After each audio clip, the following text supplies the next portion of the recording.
Episode 648। वो गुस्से से रिसीवर पटक कर बुड़बुड़ाने लगी। उसने पारस के पीछे जासूस छोड़ दिए थे ताकि उसकी मसरूफियत के मुताल्लिक रिपोर्ट मिलती रहे। वो अपनी रिहाइशगाह में कब तक रहता है और बाहर कहाँ कहाँ जाता है। उसे रिपोर्ट मिली कि पारस वाइट हॉर्स क्लब के कब्मार खाने में है। स्वीटी ने अपनी ऐसी सहेलियों को बुलाया जो उस शहर की हसीन तरीन लड़कियां कहलाती थीं। फिर उनके सामने क्लब में पहुंच गईं।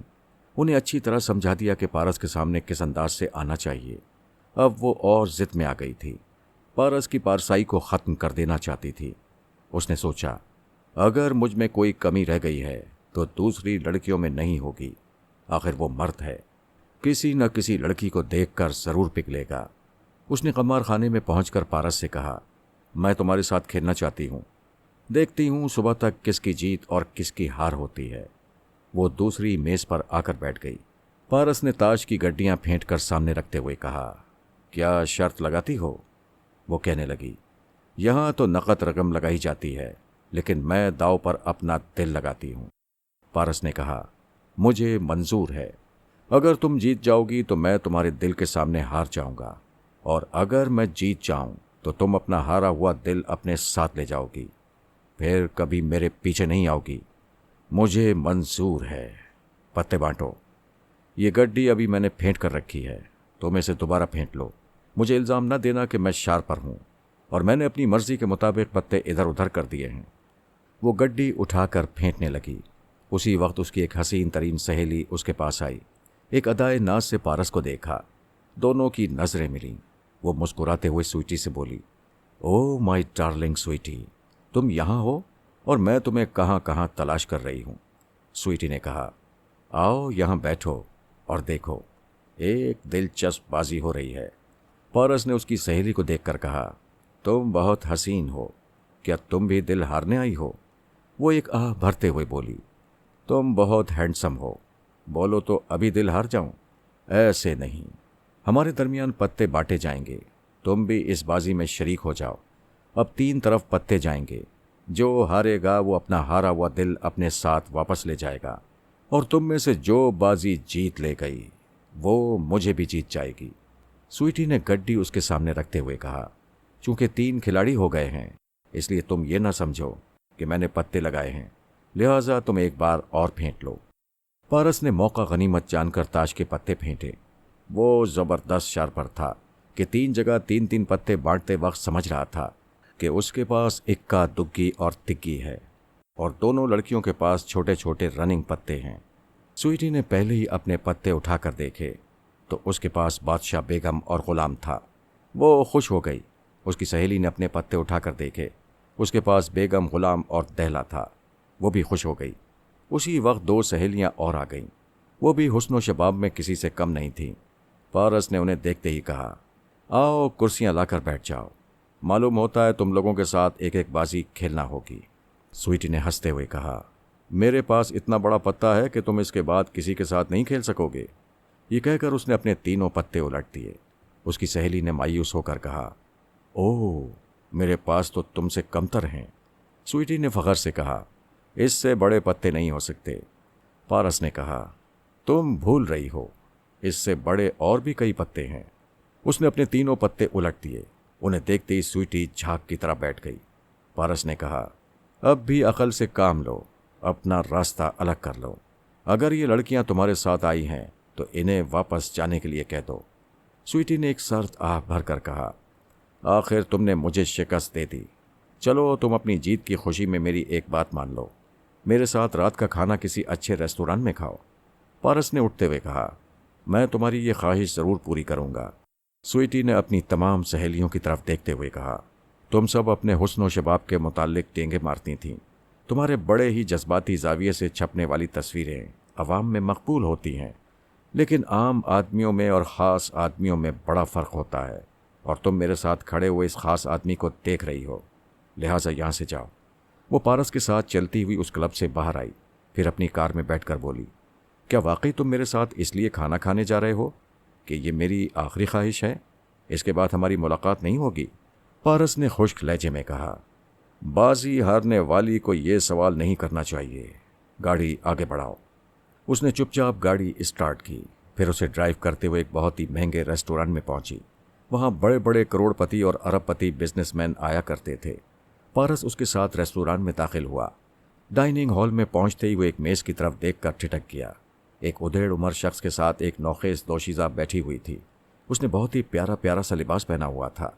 2 चूटियां गूंद कर उन्हें अपने सीने पर सांप की तरह लौटने के लिए छोड़ दिया था। चेहरे के नकूश बहुत ही तीखे और जाज़िब नज़र थे। स्वीटी ने उसकी नज़रों का ताक़ुब करते हुए पूछा, क्या वो लड़की तुम्हें पसंद आ रही है? पारस ने अपने ख्याल से चौंक कर स्वीटी को देखा, फिर कहा, देखो हुस्न इसे कहते हैं। स्वीटी ने हैरानी से पूछा, इसमें क्या है? इसने मेकअप नहीं किया है। खुदा ने इसे जो कुछ अता किया है उसे वैसा का वैसा ही रखा है। स्वीटी ने कहा, मैं दावे से कहती हूँ इसने लोशन और क्रीम इस्तेमाल की है। बस लोशन और क्रीम तिब्बी नुक्ता नज़र से इस्तेमाल किए जाने के काबिल होते हैं और उन्हें हर लड़की को अपनी जिल्द की हिफाजत के लिए इस्तेमाल करना चाहिए। इस लड़की में यह खूबी है कि इसने कोई चीखता हुआ मेकअप नहीं किया है। फिर वो एक सर्द आह भरकर बोली, मैंने अपना पाकिस्तान नहीं देखा है, लेकिन उसकी तस्वीरें देखी हैं। वहाँ की लड़कियों को बहुत सारी तस्वीरों में देखा है। बस उन्हीं में से एक ऐसी ये है, पता नहीं ये कौन है। स्वीटी ने कहा, यह बहुत ऊंचे सरमायादार की लड़की है।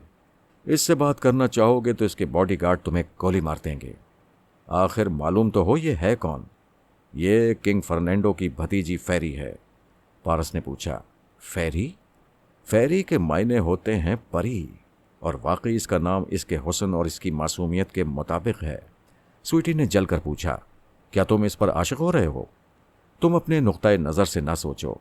किसी के हुस्न और उसकी सादगी को पसंद करने का मतलब ये नहीं है कि हम उसके लिए मजनू बन गए हैं। आगे बढ़ो, यहाँ तुम्हारी दाल नहीं गलेगी। पारस ने स्वीटी को तंजिया नज़रों से देखा, फिर उससे कहा, मैं ज़रा टॉयलेट की तरफ जाना चाहता हूँ। स्वीटी ने उसकी रहनुमाई की। वो बोला, तुम यहाँ ठहरो, मैं अभी आता हूँ। वो तेज़ी से चलता हुआ एक टॉयलेट में गया, दरवाजे को बंद किया, फिर जेब से छोटा सा ट्रांसमीटर निकालकर किंग फर्नांडो की मखसूस फ्रीक्वेंसी पर रब्ता करने लगा। पारस को मैरी और फर्नांडो की दोस्ती के बारे में बहुत कुछ मालूम था। वो उसकी भतीजी फेरी के मुताल्लिक बहुत कुछ सुन चुका था।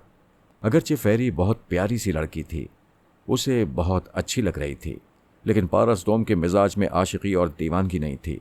एक अच्छी लड़की को देखकर वो साफ दिल से कह सकता था कि वो बहुत अच्छी है, बस पसंदीदगी यहीं तक थी। किंग फर्नांडो ने अपनी जेब में रखे हुए ट्रांसमीटर पर इशारा मौसूल किया तो अपनी भतीजी से बोला, तुम ज़रा बैठो, मैं अभी आता हूँ। वो तेज़ी से चलता हुआ टॉयलेट के दरवाजे पर आया। वो दरवाज़ा बंद था क्योंकि उसके पीछे पारस मौजूद था। वो दूसरे टॉयलेट में गया, फिर जेब से ट्रांसमीटर निकालकर उसे ऑपरेट करते हुए बोला, हेलो, फर्नांडो अटेंडिंग। पारस ने मेरी आवाज़ और लहजे में कहा, हेलो फर्नांडो, क्या तुम मुझे आवाज़ से पहचान सकते हो? वो खुशी से उछल कर बोला, मेरी जान, मैं तुम्हें अपनी कब्र में भी पहचान सकता हूँ। तुम कहाँ हो? जल्दी बोलो, मैं आ रहा हूँ। मेरे पास आने की हिमाकत ना करना, इंटेलिजेंस वाले मेरे पीछे पड़े हुए हैं। एक खुशखबरी सुना रहा हूँ, मेरा बेटा पारस दोम इसी शहर में है। वो खुश होकर बोला, क्या वाकई? मुझे फ़ौरन उसका पता बताओ। फर्नांडो, ये तुम्हारी बहुत बुरी आदत है, मुझे अपनी बात पूरी करने दिया करो। ओह सॉरी, जल्दी से बोलो, और क्या बात है? बात यह है कि वो इसी रेस्टोरेंट में पहुंच चुका है। मैं उसके दिमाग में था, उसके ज़रिए मैंने तुम्हें पहचान लिया। अब वो तुम्हारी मेज़ पर आने वाला है, लेकिन ख़ुद को अजनबी जाहिर करेगा। तुम भी उससे बेतकल्लुफ़ होने की कोशिश ना करना। हाँ, अगर मेरा बेटा पसंद आए तो उससे वक्ती तौर पर दोस्ती कर लेना, दैट्स ऑल। फर्नांडो ने जल्दी से कहा, अरे यार, इतनी जल्दी दैट्स ऑल ना कहो, कुछ तो बातें करो। क्या तुम्हारा दिमाग ख़राब हो गया है? टॉयलेट में घुसकर ज़्यादा देर बात करोगे तो कोई वहाँ पहुँच जाएगा। मुझे जो कहना था कह चुका हूँ।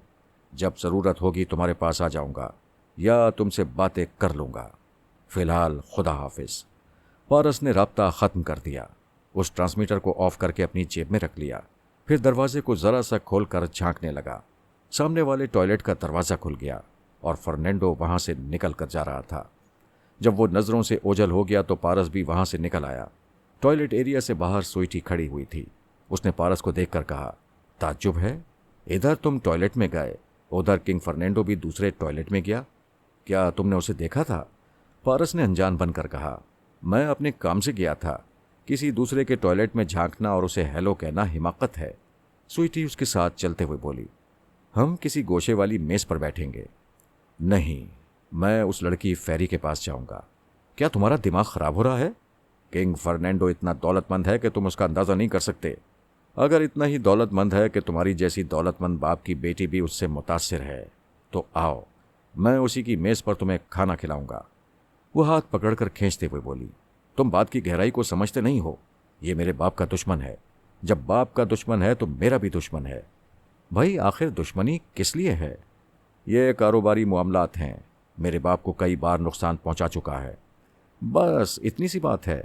मैं इस नुकसान को मुनाफे में बदल दूंगा। वो बेयकीनी से बोली, क्या तुम ऐसा कर सकते हो?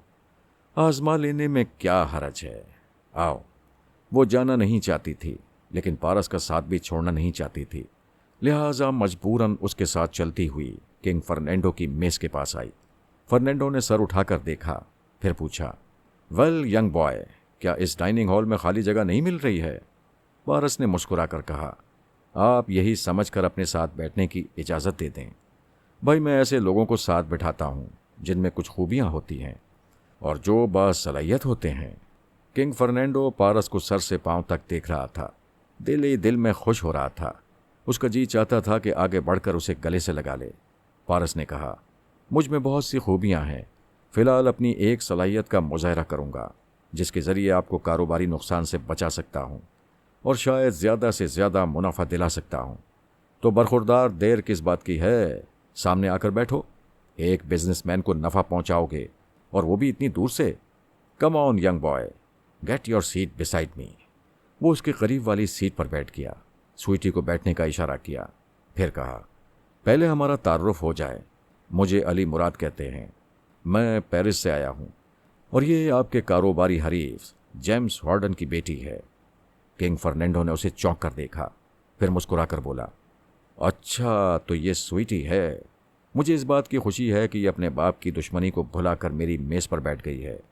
जो नफरतों के दरमियान रहकर मोहब्बत करने आता है, मैं उससे बेइंतहा मोहब्बत करता हूँ। बोलो बेटी, अपने अंकल से क्या तोहफा लोगी? क्या चाहती हो? जो चाहती हो वही मिलेगा। फर्नांडो ने कनखियों से पारस की तरफ देखते हुए कहा, यूं भी आज मैं बहुत खुश हूं। आज मेरी जिंदगी में एक ऐसी हस्ती आई है जिसके लिए मैं अपना सब कुछ लौटा सकता हूं। स्वीटी ने कहा, मैं सिर्फ इतना चाहती हूं कि आप बुजुर्गों के दरमियान जो दुश्मनी है वो खत्म हो जाए। समझो, खत्म हो गई। पारस ने कहा, अंकल ऐसे नहीं। आपने इसके पापा को जो नुकसान पहुंचाया है उसकी तलाफी कर दीजिए। ठीक है स्वीटी, तुम यहां से जाकर अपने बाप से कहना, हुकूमत 12 तारीख को स्मगलिंग का जब्त शुदा माल नीलाम कर रही है जिसकी मालियत तकरीबन 50 करोड़ डॉलर है। उस नीलामी में सिर्फ मैं ही तुम्हारे बाप के मुकाबिल ऊंची बोली दे सकता हूं, लेकिन तुम्हारी खातिर नहीं दूंगा। अपने बाप से कहना 20 करोड़ से ज्यादा बोली ना दे। मैं इससे पहले ही मैदान छोड़ दूंगा। अगर तुम्हारे बाप ने 20 करोड़ डॉलर में वो तमाम स्मगल शुदा माल हासिल कर लिया तो उसे मजीद 30 करोड़ डॉलर का मुनाफा होगा। क्या तुम खुश हो? स्वीटी खुशी से फूली नहीं समा रही थी। उसने कहा, ओह अंकल, मैं आपका किस तरह शुक्रिया अदा करूं? इसकी ज़रूरत नहीं है। तुम बुजुर्गों के दरमियान दोस्ती चाहती थीं। मैं इस तरह दोस्ती की इब्तिदा कर रहा हूं। अब देखना चाहता हूं जवाबन तुम्हारा बाप क्या करना चाहेगा। पारस ने कहा, अंकल, मैंने अपना तारुफ कराया, लेकिन आपने अपना और अपनी साहबजादी का तारुफ नहीं कराया। किंग फर्नांडो ने अपना तारुफ कराने के बाद कहा, यह मेरी भतीजी फरजानो है। मैं इसे प्यार से फेरी कहता हूं। फेरी ने मुस्कुराते हुए मुसाफे के लिए हाथ बढ़ाया। पारस ने कहा, अंकल, आपकी फेरी उधर से हाथ बढ़ा रही है, मैं इधर से हाथ बढ़ाऊंगा। दरमियान में आप हैं। क्या ऐसा नहीं हो सकता कि आप बीच से हट जाएं? फर्नांडो हंसते हुए अपनी जगह से उठ गया। वो दिल ही दिल में कह रहा था, मैं भी कैसा अहमक हूं। लड़के लड़की को साथ बैठने का मौका पहले ही देना चाहिए था। पारस ने फेरी का हाथ अपने हाथ में लिया, फिर पूछा, क्या रस्मी तौर पर यह कहना होगा कि मुझे तुमसे मिलकर खुशी हो रही है? फेरी ने हंसते हुए कहा, अगर खुशी नहीं हो रही है तो हरगिज ऐसा नहीं कहना चाहिए। तुम खुशी की बात कह रही हो, मुझ पर तो दीवानगी तारी हो रही है। मैं कसम खाकर कह सकता हूं कि तुम्हारी जैसी हसीन लड़की जिंदगी में पहली मर्तबा देख रहा हूं। वो शर्मा गई। उसका चेहरा गुलाबी था, हया के मारे सुर्ख होने लगा। पारस ने उसके करीब झुककर कान के करीब सरगोशी में कहा, मेरी इस बेतकल्लुफी का कोई और मतलब ना लेना। दरअसल मैं स्वीटी से पीछा छुड़ाना चाहता हूँ। दूसरी तरफ स्वीटी तिलमिला रही थी। उसे अपने बाप के कारोबार के सिलसिले में जितनी खुशी हुई थी, पारस के दूसरी तरफ झुकने से उतनी ही मायूसी और शिकस्त का एहसास हो रहा था। फेरी का हाथ अभी तक पारस के हाथ में था। उस पर हाथ फेरते हुए कहा, मैं लकीरें देखकर किस्मत का हाल बता सकता हूँ। स्वीटी ने नागवारी से कहा, अली मुराद, फेरी का दायां हाथ तुम्हारे हाथ में है, जबकि लड़कियों का बायां हाथ देखा जाता है। फेरी ने अपनी बड़ी बड़ी गजाली आंखों से पारस को देखते हुए कहा, वाकई तुम गलत हाथ देख रहे हो। वो एक सर्द आह भरकर बोला, तुम्हारा हाथ तो क्या, मैं तुम्हारी किसी चीज को गलत नहीं कह सकता। कुदरत ने तुम्हें सर से पांव तक गलती से पाक रखा है। फेरी ने एकदम से शर्माकर अपना हाथ छुड़ा लिया। पारस को उसकी हया का मशरकी अंदाज बहुत अच्छा लगा। उसने कहा, अंकल, ये मगरिब की परवरदा है, लेकिन मशरकी लड़कियों की तरह शर्माती है। फर्नांडो ने मुस्कुराते हुए कहा, मेरी बेटी मशरकी तहजीब और वहाँ के आसार कदीमा के मुताल्लिक एक किताब लिख रही है जो अनकरीब शाया होने वाली है। इस सिलसिले में ये 4 बरस तक पाकिस्तान और भारत में रहकर आई है। वहाँ की ज़बान भी बोल लेती है। पारस ने हैरत और मुसर्रत से फेरी को देखा, फिर उर्दू ज़बान में पूछा, क्या वाकई तुम हमारी ज़बान में गुफ्तगू कर सकती हो? उसने भी उर्दू ज़बान में जवाब दिया, जी हाँ, एक पाकिस्तानी बुजुर्ग मेरे गाइड रह चुके हैं, मैंने उनसे ये ज़बान सीखी है। वो खुश होकर बोला, अब मैं ये ज़रूर कहूँगा कि तुमसे मिलकर बेहद खुशी हो रही है, और ये कोई रस्मी जुमला नहीं है। स्वीटी ने कहा, महफिल में बैठकर महफिल की ज़बान बोलनी चाहिए। तुम लोगों ने ये कौन सी ज़बान शुरू कर दी है? हम वो ज़बान बोल रहे हैं जिसे पहले हिंदुस्तान से निकाला गया, फिर बांग्लादेश से निकाला गया, अब तुम इस महफिल से निकालना चाहती हो? फर्नांडो ने कहा, भाई बातें भी करते जाओ और खाते भी जाओ। स्वीटी ने अपनी जगह से उठकर कहा, मुझे भूख नहीं है। अली, मेरे साथ चलो। पारस ने कहा, ज़रा अपने लहजे पर गौर करो। तुम ऐसे कह रही हो जैसे मैं तुम्हारे बाप का नौकर हूं। तुमने मेरे साथ रात का खाना खाने का वादा किया था। ये रात का ही खाना है और तुम इसे छोड़कर उठ रही हो। मगर हम तन्हाई में खाना चाहते थे। मैंने ऐसा कोई वादा नहीं किया था। इस महफिल से खाने के बगैर उठना तहजीब के खिलाफ है। प्लीज़ बैठ जाओ। मैं नहीं बैठूंगी। अगर तुम इस तरह उठकर चली जाओगी तो तुम्हारी ही इंसल्ट होगी, क्योंकि मैं तुम्हारा साथ नहीं दूंगा। हाँ हाँ, क्यों मेरा साथ दोगे? एक हसीन लड़की जो देख ली है, क्या मैं किसी से कम हूं? तुमने अब तक जितनी हसीन लड़कियां मुझे रिझाने के लिए पेश की, वो भी किसी से कम नहीं थीं। तुम्हें कब अकल आएगी? तुमने अपनी दौलत की चमक दिखाकर मुझे हासिल करना चाहा, फिर मेरे पीछे गुंडे लगा दिए। जब मैं किसी तरह तुम्हारे हुस्न के जाल में फंस ना सका तो तुमने ताश की बाजी खेली, उसमें भी हार गई। ये मेरी शराफत और इंसान दोस्ती है कि इतना कुछ होने के बावजूद तुम्हारे बाप को कारोबारी नुकसान से बचा रहा हूं। तुम अपनी जिद और गुरूर में ये भूल रही हो कि तुम्हें कम से कम कारोबारी अंदाज में यहां बैठना चाहिए। अपने बाप को फ़ायदा पहुंचाने के लिए हम सबके साथ मोहब्बत और मुस्कुराहट से काम लेना चाहिए। हाँ, कारोबारी अंदाज में मुस्कुराने वाली औरतें बाजारी होती हैं, और मैं ऐसी नहीं हूं। बेशक, वो तो तुम्हारी वीडियो फिल्म से जाहिर है। वो एकदम से तिल मिला गई, होंठों को दांतों से चबाती रही, गुस्से से पारस को देखती रही, फिर एक झटके से पलटकर जाने लगी। जाने का अंदाज ऐसा ही धीमा धीमा सा था, जैसे पारस आवाज देगा तो वह पलटकर जरा नखरे दिखाएगी, फिर आ जाएगी। लेकिन वो खामोश बैठा रहा। आखिर वो नजरों से ओझल हो गई। फर्नांडो ने पूछा, ये तुमसे कहाँ टकरा गई थी? क्या बताऊं, पेरिस से आते वक्त जहाज में मुलाकात हुई थी, तब से पीछे पड़ गई है। खुदा करे अब पीछा छोड़ दे। फर्नांडो ने कहा, बेटे, इससे पीछा छुड़ाना कौन सी मुश्किल बात है? मैं तो तुम्हारी आमद की खुशी में इसके बाप को फ़ायदा पहुंचाने का वादा कर चुका हूं। अगर इसने तुम्हें नुकसान पहुंचाने की कोशिश की तो इसके बाप का सारा कारोबार चौपट कर दूंगा, उन्हें फुटपाथ का भिखारी बना दूंगा। बहरहाल उसे जहन्नुम में जाने दो। अब तुम हमारे साथ रहोगे। अंकल, मैं जानता हूं आप मुझसे कितनी मोहब्बत करते हैं, लेकिन ये ना भूलें कि इंटेलिजेंस वाले आपके पीछे पड़े रहते हैं। आपके करीब जो भी आता है उसके मुतालिक छानबीन शुरू हो जाती है। क्या आपने एक बुरी खबर सुनी है? वो चौंक कर बोला, कैसी खबर? सुपरमास्टर ने टेलीपैथी का इल्म हासिल कर लिया है। अब तो इंटेलिजेंस वालों के लिए और आसानियां पैदा हो गई हैं। अगर वो मेरे मुतालिक सिर्फ इतनी रिपोर्ट पेश कर दें कि मैं आपके साथ इस मेज पर बैठकर खा रहा हूं, तो सुपर मास्टर फौरन आपके दिमाग में पहुंचकर मेरे मुताल्लिक पूरी तफसीलात मालूम कर लेगा। ओह गॉड, ये तो बुरी से भी ज्यादा बुरी खबर है। मैं तुमसे अभी मिलूं और अभी तुम्हें रुखसत कर दूं, ये मेरा दिल कभी गवारा नहीं करेगा। मेरा ये अरबों डॉलर का फैला हुआ कारोबार आखिर किसके काम आएगा? आप जज्बाती हो रहे हैं। अगर मैं जज्बाती होता तो ये जज्बात बहुत पहले ख़त्म हो चुके होते।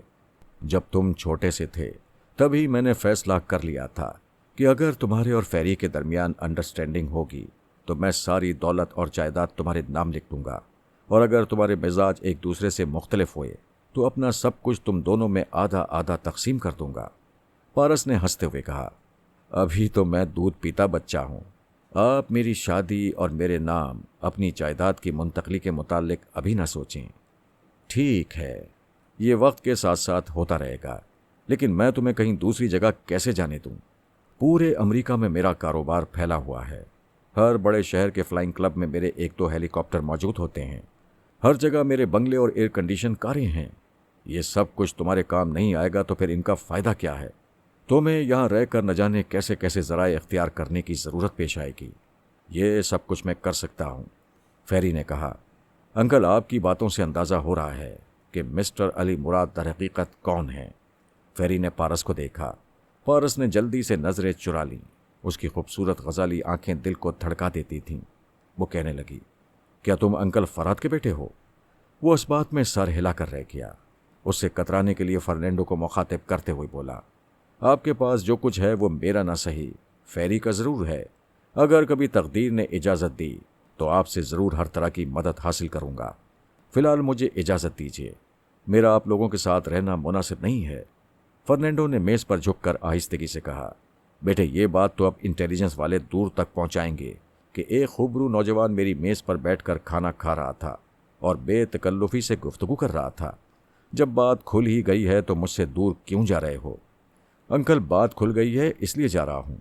यहाँ से जाते ही अपनी शनाख्त बदल लूँगा। पासपोर्ट बदल जाएगा, नाम बदल जाएगा और चेहरा भी बदल जाएगा। ठीक है, मैं तुम्हारे बाप से बात करूँगा और ऐसा कोई रास्ता निकालूंगा कि तुम हमसे मिलने के बाद फिर कभी जुदा ना हो सको। वो तीनों उठकर खड़े हो गए। फर्नांडो ने उससे मुसाफा करते हुए कहा, फेरी तुम्हें घर तक छोड़ आएगी, मैं किसी टैक्सी में चला जाऊंगा। कैसी बातें करते हो? फर्नांडो का बेटा और टैक्सी में जाए? फेरी ने कहा, शायद तुम मेरे साथ जाना नहीं चाहते। कैसी बातें कर रही हो भाई, मैं कोई गलत फहमी पैदा नहीं करना चाहता। चलो मुझे घर तक छोड़ आओ। वो मुस्कुराती हुई उसके साथ हो गई, वहां से जाने लगी। फर्नांडो बड़ी हसरत से और मुसर्रत से दोनों को शाना बशाना जाते हुए देख रहा था। फिर उसने सोच के जरिए कहा, अबे वो फरहाद के बच्चे मेरी जिंदगी के हसीन तरीन लम्हात में कहाँ गायब है? ज़रा मेरे दिमाग में आ और देख कितना खूबसूरत जोड़ा मेरी निगाहों के सामने है। देख मैं तुझे साफ तौर पर कह रहा हूँ, ये मेरा पहला और आखिरी फैसला है। मैंने इसी लम्हे से तेरे बेटे को दामाद बना लिया है। वो दोनों एक रोल्स रॉयस के सामने पहुंच गए। फेरी उसके लिए दरवाज़ा खोलना चाहती थी। उसने हाथ पकड़कर कहा, यह गलत बात है। एटिकेट्स के मुताबिक मर्द औरत के लिए दरवाज़ा खोलता है। उसने आगे बढ़कर दरवाज़ा खोला। फेरी ने कहा, लेकिन मैं ड्राइव करूंगी। क्या यह शहर तुम्हारे लिए अजनबी नहीं है?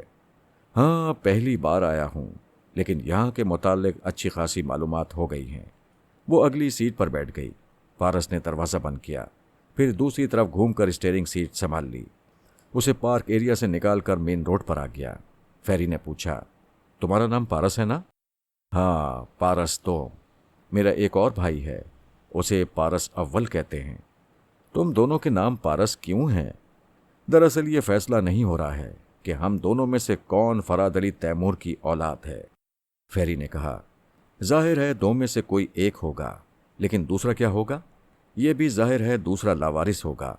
उसके माँ बाप का नाम पता ठिकाना कुछ मालूम नहीं हो सकेगा।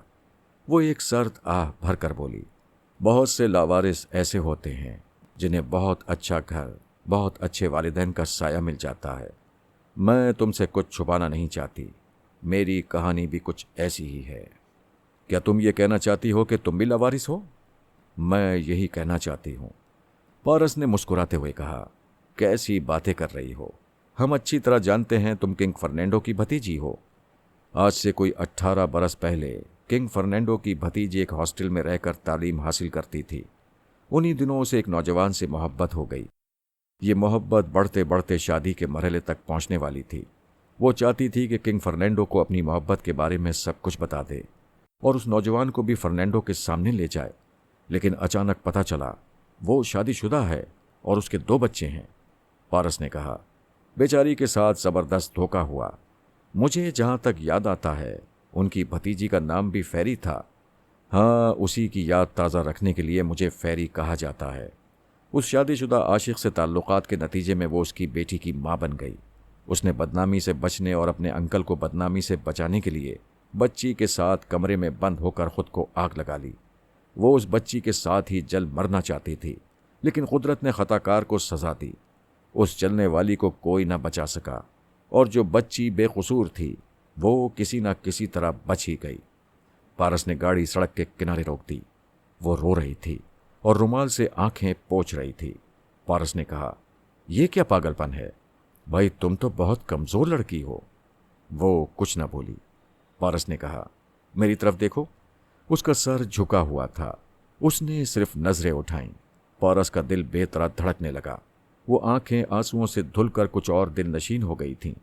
वो सोचने लगा, मैंने खामखा इसे अपनी तरफ देखने के लिए कहा। इंसान खुद ही गिरफ्तार होने की हिमाकत कर बैठता है। मेरे सामने एक बहुत तवील पुरखतर रास्ता है, कोई मंजिल नहीं है, फिर मैं क्यों गिरफ्तार हो रहा हूं? नहीं, मुझे इससे बचकर निकल जाना चाहिए। उसने गाड़ी स्टार्ट करके आगे बढ़ा दी। थोड़ी देर तक दोनों के दरमियान खामोशी रही। पारस ने सोचा, मैंने इसे अपनी तरफ देखने के लिए कहा था, मुझे कुछ कहना चाहिए था। ये क्या सोच रही होगी? फिर इसके दिल पर एक बोझ है, इसे उतार देना चाहिए। ये सोचकर उसने कहा, तुम लावारिस नहीं हो। वो फिर एक शर्त भर कर बोली, हाँ, जैसे तुम में से कोई पारस लावारिस है और कोई नहीं है, ऐसी बात नहीं है। देखो ना, तुम किंग फर्नांडो की भतीजी की बेटी हो। मेरा बाप कौन है? वही शख्स जिसने तुम्हारी माँ को धोखा दिया। लेकिन वो कौन था? कोई आज तक उसे तलाश ना कर सका, उसका नाम तक मालूम ना हो सका। क्या लावारिस उसे ही नहीं कहते जिसके बाप का कोई नाम ना हो? पारस विंड स्क्रीन के पार देखते हुए बोला, कभी ये इंकिशाफ होगा कि मेरे बाप का भी नाम मालूम नहीं है, तब मैं तुम्हारी तरह आंसू नहीं बहाऊंगा। तुम मर्द हो, औरत भी फौलाद बन सकती है अगर वो बनना चाहे। क्या तुम मेरी एक बात का यकीन करोगे? हाँ, जरूर करूंगा। बोलो। मैंने आज तक कभी एक आंसू नहीं बहाया। ये मालूम होने के बाद भी कि मेरी पैदाइश किन हालात में हुई है, मैं तलखी से मुस्कुरा कर रह गई। आज तुम्हारे सामने बेख्तियार आंसू निकल गए। पहले तो मैं खुद हैरान हुई कि ऐसा क्यों हो रहा है, फिर समझ में आया मैं तुम्हें अपने आंसू दिखाना चाहती हूँ। शायद मैं ये चाहती हूँ कि कभी तुम्हारे बारे में ऐसा ही कोई इंकिशाफ हो तो मैं बेख्तियार तुम्हें याद आ जाऊं। वो खामोश रहा। उसकी समझ में ना आया कि ऐसे वक्त क्या कहना चाहिए। वो अंदर ही अंदर कश्मकश में मुब्तला था। अपनी बेपनाह संजीदगी और खुश्क मिजाजी के नतीजे में सोचता था, ये सब बकवास है। न जाने मेरी जिंदगी में ऐसी कितनी रोती मुस्कुराती लड़कियां आएंगी। मुझे किसी से मुतासिर नहीं होना चाहिए, लेकिन मैं क्यों मुतासिर हो रहा हूं? ये कौन सा जज्बा है? ये कैसी कशिश है? क्यों मैं अपने उसूलों से हट रहा हूं? वो आहिस्तगी से बोली, क्या तुम्हें घर जाने की जल्दी है? वो पीछा छुड़ाने के लिए कहना चाहता था, हाँ, मुझे फौरन घर पहुंचना है, लेकिन वो बोलते बोलते लड़खड़ा गया। नहीं, कोई जल्दी तो नहीं है। क्या तुमने चांदनी रात में कभी दरिया की सैर की है? कभी इसका मौका नहीं मिला। तुम इस मुल्क में, इस शहर में हमारे मेहमान हो। मुझे मेज़बानी का मौका दो। मैं तुम्हें दरिया की सैर कराना चाहती हूँ। हमें कहाँ जाना होगा? बेरी पार्क चलेंगे। वहाँ हमारी ज़ाती मोटर बोट है। फिर हम जजीरा वापस जाएंगे। मैं दुनिया देखने के लिए बाबा साहब के इदारे से निकला हूँ। मामा से भी यही कहा था कि जिस काम को जा रहा हूँ अब तो वो नहीं हो सकेगा। किस काम के लिए आए थे? ये एक लंबा चक्कर है। ट्रांसफार्मर मशीन का मामला है। मैं उसका नक्शा गायब करना चाहता था, लेकिन यहाँ तो मशीन मौजूद है। नक्शे की कोई अहमियत नहीं होगी। अब तो रावी चैन लिखता है और तकदीर ने तुम्हारे पास पहुंचा दिया है ताकि मुझे सैरो तफरीक करा सको। फेरी ने रिसीवर उठाकर नंबर डायल किए। फिर राब्ता कायम होते ही कहा, मैं फेरी बोल रही हूँ। रिसीवर अंकल को दो। जरा ही देर बाद किंग फर्नांडो की आवाज़ सुनाई दी। हेलो माय डियर, क्या हाल है? क्या पारस तुम्हारे साथ है? जी हाँ, हम दोनों बेड़ी पार्क जा रहे हैं। वहाँ से दरिया की सैर का इरादा है। आप फौरन हमारे लिए मोटर बोट रिजर्व करा दें। वो अभी रिजर्व हो जाएगी। उसमें तुम दोनों की ज़रूरियात का सामान मौजूद होगा। क्या वो कार तुम ड्राइव कर रही हो? जी नहीं, पारस ड्राइव कर रहे हैं। उससे कहो तुम कार ड्राइव करोगी और वो आराम से बैठकर ट्रांसमीटर के जरिए मुझसे गुफ्तगू करेगा। पारस ने गाड़ी सड़क के किनारे रोक दी। दोनों ने अपनी जगह बदल ली। अब फेरी कार ड्राइव कर रही थी और वो उसकी सीट पर बैठा हुआ था। थोड़ी देर बाद ट्रांसमीटर पर इशारा मौसूल हुआ। उसने अपने ट्रांसमीटर को ऑपरेट किया। अली मुराद। अंकल, आपको टेलीफोन पर मेरा नाम नहीं लेना चाहिए था। ओह सो सॉरी, मुझसे भूल हो गई थी। तुम दोनों के लिए मोटर बोट रिजर्व हो चुकी है। उसके डैशबोर्ड में रिवॉल्वर और कारतूस भी रखे हुए हैं। एक बात याद रखो, उस बोट को कहीं भी साहिल के पास रोको तो सिर्फ उसे लॉक ना करना, बल्कि उसके इंजन का एक पुर्जा भी खोलकर जेब में रख लेना। यहाँ अक्सर प्राइवेट कश्तियाँ चोरी होती रहती हैं। ठीक है, मैं ये एहतियाती तदबीर कर लूँगा। एक बात मुझे खटक रही है। अगर इंटेलिजेंस वालों ने तुम्हें मेरे साथ देखा है तो वो तुम्हारे बारे में मालूमात हासिल करने की फिक्र में होंगे। तुम नहीं जानते, यहाँ फेरी को मेरी भतीजी की हैसियत से कोई नहीं जानता। इसके पीछे एक लंबी दास्तान है जो मैं किसी वक्त सुनाऊंगा। फेरी ने मुझे सारी बातें बता दी हैं। ओह, ये लड़की बहुत जल्दबाज है और बहुत ही मासूम है। किसी को धोखा देना नहीं चाहती। क्या तुम इससे नफरत करोगे? आप कैसी बातें कर रहे हैं? क्या आप हमारे खानदानी राज नहीं जानते? क्या आप ये नहीं समझते कि किसी दिन मेरे मुताल्लिक भी ऐसा इंकशाफ हो सकता है? नहीं बेटे, खुदा ना करे ऐसा हो। मेरी दुआ है कि एक दिन तुम फराद के बेटे साबित हो सको। आप इंटेलिजेंस वालों के मुताल्लिक कुछ कह रहे थे। हाँ बेटे, मैंने फेरी को अपने से दूर रखकर इसकी परवरिश की है। मैं सख्त उलझन में था कि इससे अपना रिश्ता क्या जाहिर करूं और किस तरह समाज में इसकी कोई पोजीशन बना सकूं। आखिर मैंने सोचा, मेरी भतीजी की मौत को 16 बरस गुजर चुके हैं। दुनिया वाले शायद उसे भूल चुके होंगे। यूं भी वो सोसाइटी में ज़्यादा मकबूल नहीं थी। ये सोचकर मैंने फेरी को अपनी भतीजी बना लिया और यही बयान दिया कि ये पाकिस्तान और भारत में रहकर एक किताब लिख रही है। बहुत अरसे बाद मुझसे मिलने आई है। ये बात मैंने अपने चंद खास लोगों को बताई है। ये कोई प्रेस कॉन्फ्रेंस वाला बयान नहीं है। कहने का मतलब ये है कि इंटेलिजेंस वाले भी फेरी को मुझसे मंसूब नहीं कर सकते। मैं आपकी बात किसी हद तक समझ रहा हूँ, लेकिन इंटेलिजेंस वालों ने अगर होटल में आपके साथ मुझे देखा है तो फिर फेरी के साथ भी देखा है। यही तो कहने जा रहा हूँ। फेरी के साथ तुम्हें देखने के बावजूद वो उसके मुताल्लिक कुछ नहीं जानते। जिस तरह तुम्हारे बारे में बिल्कुल नई तहकीकात होंगी, उसी तरह फेरी के सिलसिले में भी यही होगा। क्या ये बेहतर नहीं होगा कि जिस तरह तुम अभी अपना पासपोर्ट और अपनी शनाख्त बदलने जा रहे हो, उसी तरह फेरी की भी शनाख्त बदल दी जाए और उसका नाम भी बदल दिया जाए? यानी अब फेरी आपसे दूर रहा करेगी? हाँ, मेरे साथ रहेगी तो खामखा कानूनी गिरफ्त में आती रहेगी। मैं तो इन कानून के मुहाफिजों से निमटता आ रहा हूँ। वो इस मामले में बिल्कुल कोरी है, खामखा परेशान होती रहेगी। लेकिन ये अकेली कहाँ भटकेगी, इसकी फिक्र ना करो। मेरे बहुत ज़राए हैं। अगर वो इस मुल्क से निकलना चाहे तो बहुत अच्छी बात होगी। फ्रांस हमारा वतन है। वो पेरिस पहुंचेगी तो वहाँ मेरे ज़राए भी काम आएंगे और तुम्हारे पापा वगैरह भी मौजूद हैं। बहरहाल मैं नहीं जानता कि फेरी इस सिलसिले में क्या फ़ैसला करेगी या तुम दोनों मुत्तफ़िक़ा तौर पर किस नतीजे पर पहुंचोगे। मैं इतना ही कहना चाहता हूँ कि जो भी फैसला करो, मुझे उससे आगाह न करना और न ही मुझे अपनी नई शनाख्त बताना, ताकि वो टेलीपैथी जानने वाला सुपर मास्टर चुपचाप मेरे दिमाग में आकर तुम लोगों के बारे में कुछ मालूम न कर सके। पारस समझ रहा था कि तवक्को के बिल्कुल ही खिलाफ फेरी की जिम्मेदारी उसके सर आ रही है। वो हैरान था कि तकदीर उसके साथ क्या तमाशे कर रही है। उसे एक बहुत ही भोली भाली, बहुत ही खूबसूरत लड़की के पास ले आई है। वो उससे दूर जाना चाहता है, लेकिन हालात उसे और करीब करते जा रहे हैं। वो फेरी के सिलसिले में कोई जिम्मेदारी कबूल नहीं करना चाहता था और इनकार भी नहीं करना चाहता था। उसकी अजीब हालत हो गई थी। ट्रांसमीटर से किंग फर्नांडो की आवाज़ सुनाई दे रही थी। अगर फेरी के सिलसिले में तुम कोई परेशानी महसूस करो तो उसे अपने पापा के पास रवाना कर देना। जब वो तुम्हारे वालिदैन के साए में पेरिस पहुंच जाएगी तो मैं यहाँ इत्मीनान से रह सकूंगा। फिलहाल ये हमारी आखिरी गुफ्तगू है। हालात ने इजाज़त दी तो फिर मिलेंगे, दैट्स ऑल। राब्ता ख़त्म हो गया। उसने ट्रांसमीटर को जेब में रख लिया, फिर विंड स्क्रीन के पार देखने लगा। दोनों थोड़ी देर तक खामोश रहे। फिर वो बोली, मैं तुम्हारे लिए मुसीबत बन गई हूं ना? हैं? वो चौंक कर बोला, नहीं तो। मुसीबत कैसी? बल्कि मैं तुम्हारे लिए मुसीबत हूं। देखो ना, मेरी खातिर तुम अपना वक्त ज़ाया कर रही हो। मुझे दरिया की सैर कराने ले जा रही हो।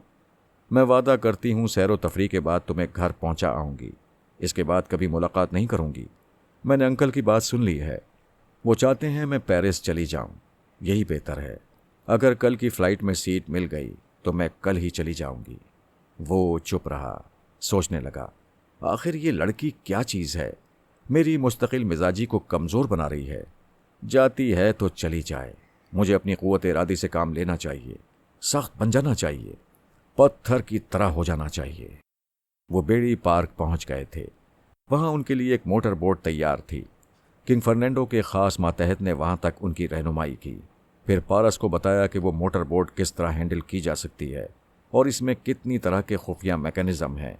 उसने एक छोटा सा रिमोट कंट्रोलर देते हुए कहा, जब रिमोट कंट्रोलर के इस बटन को दबाओगे तो एक खुफिया डैशबोर्ड खुल जाएगा। पारस ने उस बटन को दबाकर देखा। डैशबोर्ड एक तरफ से खुलता चला गया। उसके अंदर एक रिवॉल्वर और कई कारतूस रखे हुए थे, नोटों की गड्डियां और एक ट्रांसमीटर भी था। उसने रिमोट कंट्रोलर के जरिए डैशबोर्ड को फिर बंद कर दिया। इस मोटर बोट का इंजन खराब होने की सूरत में एक एक्स्ट्रा इंजन था।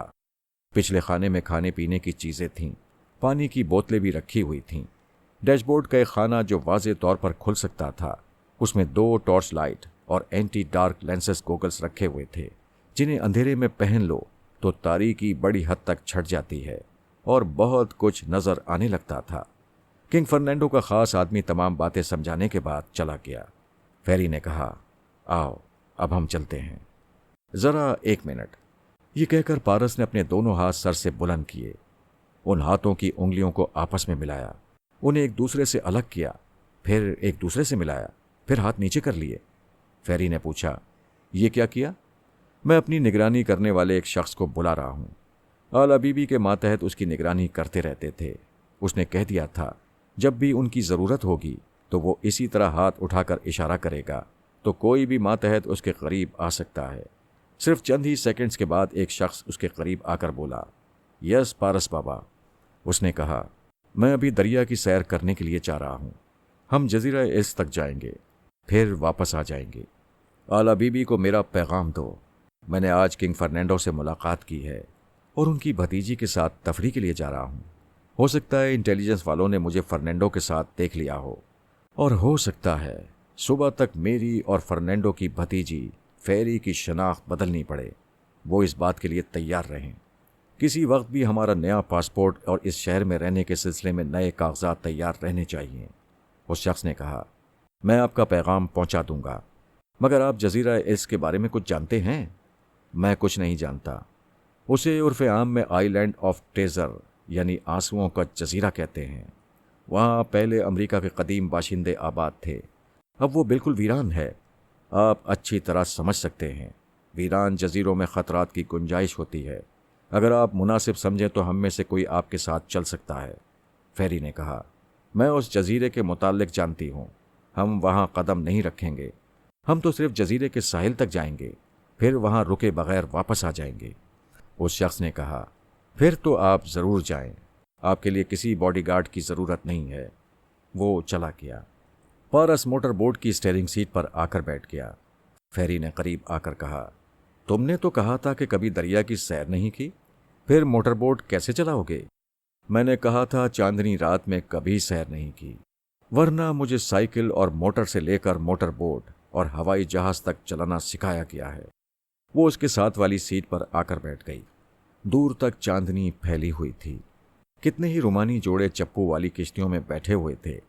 किसी कश्ती पर 2 मोहब्बत करने वाले चप्पू चला रहे थे। किसी कश्ती पर सिर्फ महबूब चप्पू चला रहा था और महबूबा उसके शाने पर सर रखे हुए बैठी हुई थी। फेरी इन मनाजिर से नजरें चुरा रही थी और शर्माते हुए सर झुकाए बैठी हुई थी। पारस कभी सोच भी नहीं सकता था कि अमेरिका जैसे शहर में ऐसी शर्मीली लड़की मिलेगी। पारस को यह रोमानी माहौल बहुत अच्छा लग रहा था। उसने आज तक खुश्क मज़ामीन पढ़े थे, खुश्क मौज़ूआत पर रिसर्च करता रहा था। उसने खुसूसन सांपों के जहर और उनके तोड़ के मुताल्लिक काफ़ी मालूमात हासिल की थीं। कहाँ जहर और कहाँ यह हुस्न, दोनों में ज़मीन और आसमान का फ़र्क था। वो जहरीली आबो हवा से निकलकर चांदनी में लहर लहर बहता जा रहा था।